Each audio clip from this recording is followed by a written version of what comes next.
اگر یہ لوگ اس مضمون یعنی قرآن پر ایمان نہ لائے تو غم سے اپنی جان دے دیں گے، یعنی اتنا غم نہ کریں کہ ہلاک ہو جائے۔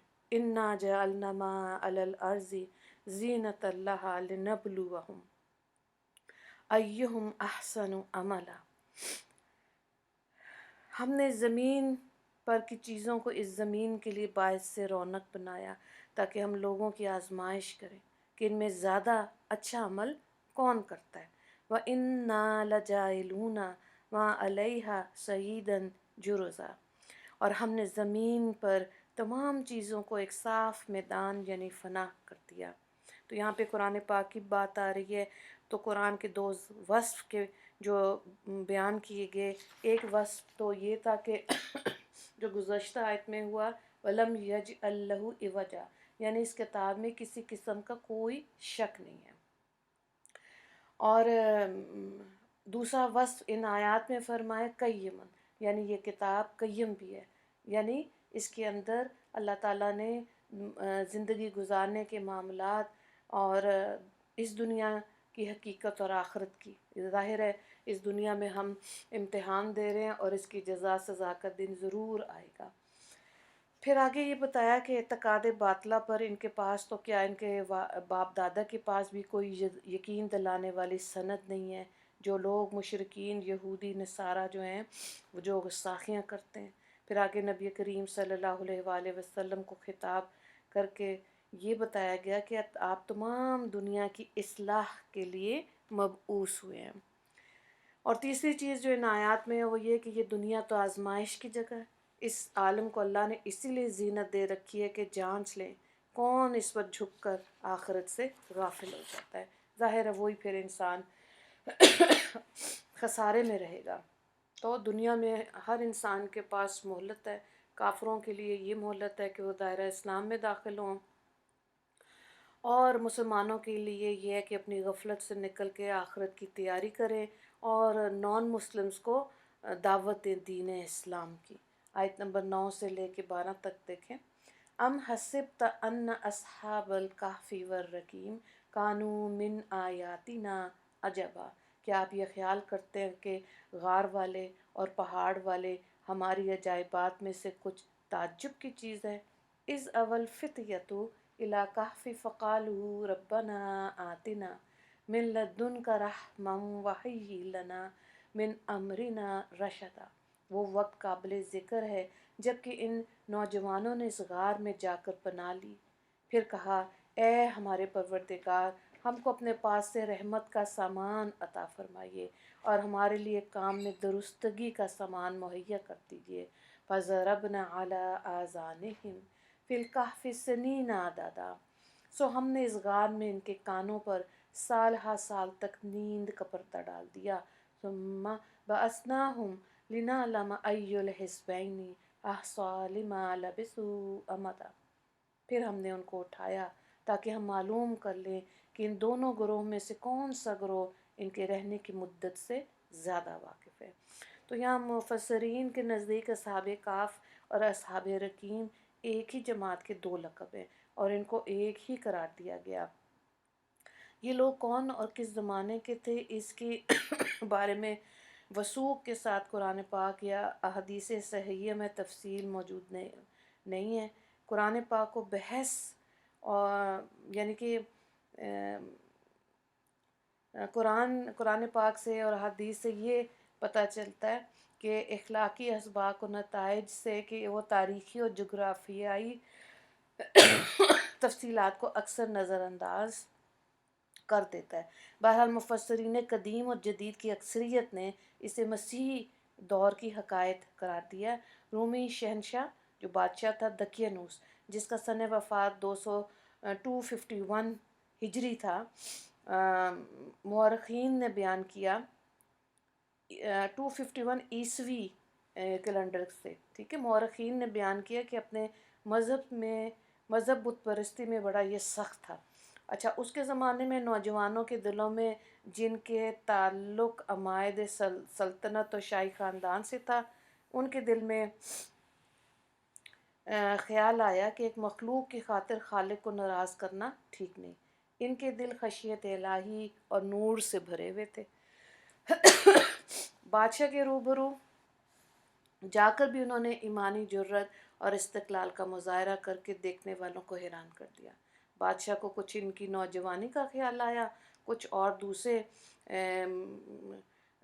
مصالح یعنی کہ اور حکمت کے تحت اس نے کہا کہ انہیں فوراً قتل نہ کیا جائے، چند روز کی مہلت دے دی جائے۔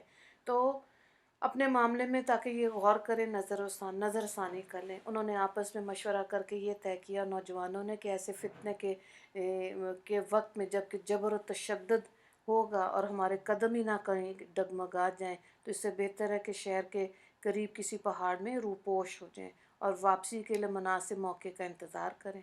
آخر ان نوجوانوں نے شہر سے خاموشی سے نکل کے قریبی غار میں پناہ لے لی اور اپنے آپ کو اس کے اندر قید کر لیا، اور وہاں پر اب ان کو اللہ تعالیٰ نے غار کے اندر نیند ان کے اوپر طاری کر دی۔ اور پھر ایسے لکھا ہے کہ 300 سال تک یہ لوگ سوتے رہے، اور ان کے غار کے باہر ایک کتا بھی تھا اور وہ غار کی دہلیز پہ بیٹھا رہتا تھا۔ تو 3 صدیاں یوں ہی گزر گئیں، اور آخر 3 صدیوں بعد ایسا بادشاہ آیا جو بت پرستی کو چھوڑ کے عیسائی مذہب پر تھا، مگر اس کے عہد میں مرکز زندہ ہونے پر باہم بحث تھی۔ ایک فریق منکر تھا، ایک فریق قائل تھا۔ خود بادشاہ کو بھی تردد تھا، اللہ تعالیٰ سے التجا کرتا تھا کہ اس امر میں اس کی کوئی مدد کرے۔ اللہ کی قدرت کے 309 برس کے بعد اصحاب کہف کی آنکھ کھلی۔ اللہ تعالیٰ نے اتنے عرصے تک ان کو اپنی قدرت سے محفوظ رکھا، اور روایات میں آتا ہے کہ غار کے اندر ہوا کا ایسا انتظام تھا کہ اللہ کے حکم سے یہ لوگ کروٹ بھی لیتے تھے اور ان کے جسموں کو کوئی نقصان نہیں ہوا۔ اور جب یہ اتنے سالوں کے بعد جب اٹھے تو یہ اپنا ایک آدمی کو بازار بھیجا تاکہ وہ کھانے پینے کی کوئی اشیاء وغیرہ لے کر آئے، لیکن جب وہ بازار میں داخل ہوا تو وہ تو حیران رہ گیا کہ بالکل نقشہ بدلا ہوا تھا، نہ وہ آدمی تھے، نہ وہ قدیم عمارتیں تھیں، نہ وہ طرز معاشرت تھی، یا تو کوئی عیسیٰ علیہ السلام کا نام لیوا نہ تھا، یا اب بہتری آدمی یعنی کہ بہتر لوگ اس کو نظر آئے، اور عیسائیت جو تھی اس